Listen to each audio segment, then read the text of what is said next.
The days of the kids singing as a joke, I think those are gone. But some kids, it's very traumatic. The investigation into a massive bomb threat hoax across the country continues, but local law enforcement is baffled by the Bakersfield connection.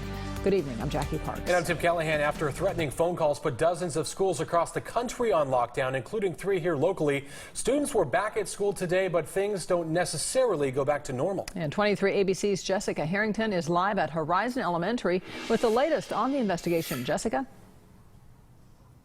Jackie, questions still remain about where those threatening phone calls came from yesterday. New Jersey officials say the call was routed through Bakersfield, but BPD says they don't know why those officials believe that.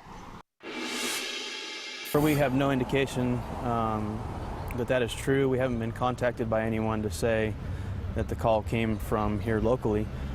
So I don't know where they're getting their information. BPD says they're trying to get in contact with the officials on the East Coast to see if they have evidence linking the caller to Bakersfield. But for now, there isn't much more to do here locally. We don't have any information to go off of. We don't have a phone number. We don't have an IP address, anything of that nature to trace back.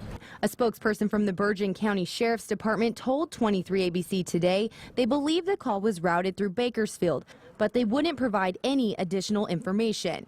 Discovery Elementary and Horizon Elementary were back in session, but school officials say even though the calls turn out to be a hoax, the students are still affected by them. The days of the kids singing as a joke, I think those are gone. But some kids, it's very traumatic and very scary for them. With everything that happens in the news, they're so aware of everything that goes on, and then when it hits home, even though it's a hoax, it hits home at their own school, it is very, very frightening for them. This is the third phone threat in a year to Discovery Elementary, and officials say all 3 have been computer generated. What really makes me most angry is what it does to the kids and to the staff. The kids are scared. School officials say they will continue to lock down and follow procedures as necessary to keep the students safe, but hope the calls will stop. I'm going to be looking into some other proactive measures that we might be able to take to protect our kids, to follow the protocol, and yet not be as disruptive as this has been. Officials say if they catch the person responsible for the calls, that person can be arrested and face punishment up to and including prison time. Reporting live in South Bakersfield, Jessica Harrington, 23 ABC.